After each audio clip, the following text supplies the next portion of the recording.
Hello दोस्तों, आपका स्वागत है डीके अमेजिंग नॉलेज पर। आज का टॉपिक है भगवान विष्णु के 7वें अवतार, भगवान राम के बारे में रोचक कहानी। अगर यह कहानी आपको पसंद आए तो हमारे चैनल को सब्सक्राइब करें और वीडियो को लाइक करें। तो शुरू करते हैं।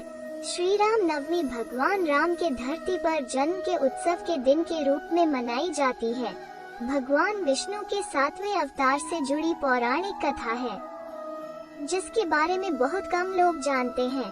रावण और कुंभकर्ण का वध करने के लिए भगवान विष्णु ने लिया राम का अवतार।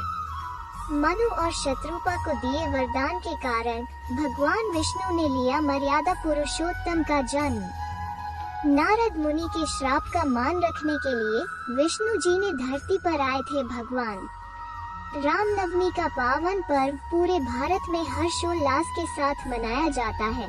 शास्त्रों के अनुसार इस दिन भगवान श्री राम का जन्म हुआ था और इसी कारण इस पर्व को मर्यादा पुरुषोत्तम भगवान श्री राम के जन्मोत्सव के रूप में मनाया जाता है। भगवान राम श्रीहरि भगवान विष्णु के 7वें अवतार थे। पद्म पुराण के अनुसार श्रीहरि भगवान विष्णु के धरती पर श्री राम का अवतार लेने की अनेकों कहानियां मौजूद हैं। इस सृष्टि में त्रिदेव यानी 3 देवों का वास है। ब्रह्मा जिन्होंने सृष्टि का निर्माण किया है, श्रीहरि भगवान विष्णु जो जगत के पालनहार हैं और भगवान शिव संहारक हैं। इन्हीं 3 देवों के बुनियाद पर ये सृष्टि कायम है। आज हम इस लेख में आपको बताएंगे जगत के पालनहार भगवान विष्णु ने धरती पर भगवान राम का अवतार क्यों लिया। आइए जानते हैं। पौराणिक कथाओं के अनुसार एक बार संकादिक मुनि भगवान विष्णु का दर्शन करने के लिए वैकुंठ आए। उस समय जय और विजय नाम के 2 द्वारपाल पहरा दे रहे थे। जब संकादिक मुनि द्वार से होकर जाने लगे तो जय विजय ने हंसी उड़ाते हुए रोक लिया। क्रोधित होकर संकादिक मुनि ने उन्हें 3 जन्मों तक राक्षस कुल में जन्म लेने का श्राप दे दिया। क्षमा मांगने पर संकादिक मुनि ने कहा कि 3 जन्मों के बाद तुम्हारा अंत भगवान विष्णु ही करेंगे। इस प्रकार 3 जन्मों के बाद तुम्हें मोक्ष की प्राप्ति होगी। इस प्रकार पहले जन्म में जय विजय ने हिरण्यकशिपु और हिरण्याक्ष के रूप में जन्म लिया और भगवान विष्णु ने नराह अवतार लेकर इनका अंत किया। दूसरे जन्म में इन्होंने रावण और कुंभकर्ण के जैसे महान शक्तिशाली राक्षस के रूप में जन्म लिया और श्रीहरि भगवान विष्णु ने राम का अवतार लेकर इनका वध किया। तीसरे जन्म में दोनों ने शिशुपाल और दंतवक्र के रूप में जन्म लिया और भगवान श्री कृष्ण ने इनका वध किया। मनु और शत्रुपा को दिया था वरदान। वहीं दूसरी कथा के अनुसार मनु और शत्रुपा को भगवान विष्णु ने वरदान दिया था जिसके कारण उन्हें धरती पर राम का अवतार लिया। पौराणिक कथाओं के अनुसार मनु और उनकी पत्नी शत्रुपा से ही मनुष्य जाति की उत्पत्ति हुई। इन दोनों पति और पत्नी के आचरण बहुत ही अच्छे थे। वृद्ध होने पर मनु अपने पुत्र को राजपाट देकर वन में चले गए। वहीं जाकर मनु और शत्रुपा ने कई हजार सालों तक भगवान विष्णु को प्रसन्न करने के लिए तप किया। कहा जाता है कि कई हजार सालों तक मनु और शत्रुपा ने सिर्फ जल ग्रहण किया था। मनु और शत्रुपा के तप से प्रसन्न होकर भगवान विष्णु उनके समक्ष प्रकट हुए और उनसे वरदान मांगने को कहा। मनु और शत्रुपा ने श्रीहरि से कहा कि हमें आपके समान पुत्र की अभिलाषा है। उनकी इच्छा सुन श्रीहरि ने कहा कि संसार में मेरे समान कोई और नहीं है, इसलिए तुम्हारी अभिलाषा पूरी करने के लिए मैं स्वयं तुम्हारे पुत्र के रूप में जन्म लूंगा। कुछ समय बाद आप अयोध्या के राजा दशरथ के रूप में जन्म लेंगे और शत्रुपा माता कौशल्या के रूप में आपकी पत्नी होंगी। उसी समय मैं आपका पुत्र बनकर आपकी इच्छा पूरी करूंगा।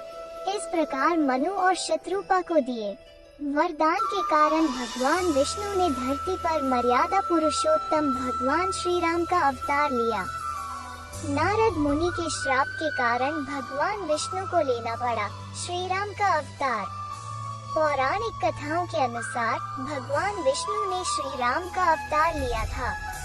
इसके पीछे रामायण की रोचक कथा मौजूद है। कामदेव की माया से मुक्त रहने पर नारद मुनि को इस बात का अहंकार हो गया कि उन्होंने कामदेव पर विजय प्राप्त कर ली। नारद मुनि इस बात का बखान करने भगवान शिव के पास पहुँचे और उन्होंने इस पूरे वाक़ये को भगवान शिव को बताया, जिसे सुनने के बाद भगवान शिव को पता चल गया कि नारद मुनि को अहंकार हो गया है। शंकर जी को लगा कि नारद के इस अहंकार की बात अगर विष्णु जी को पता चल गई तो नारद मुनि के लिए अच्छा नहीं होगा। इसलिए भगवान शिव ने नारद से कहा कि जो बात तुमने मुझे बताई उसे श्री हरि को मत बताना।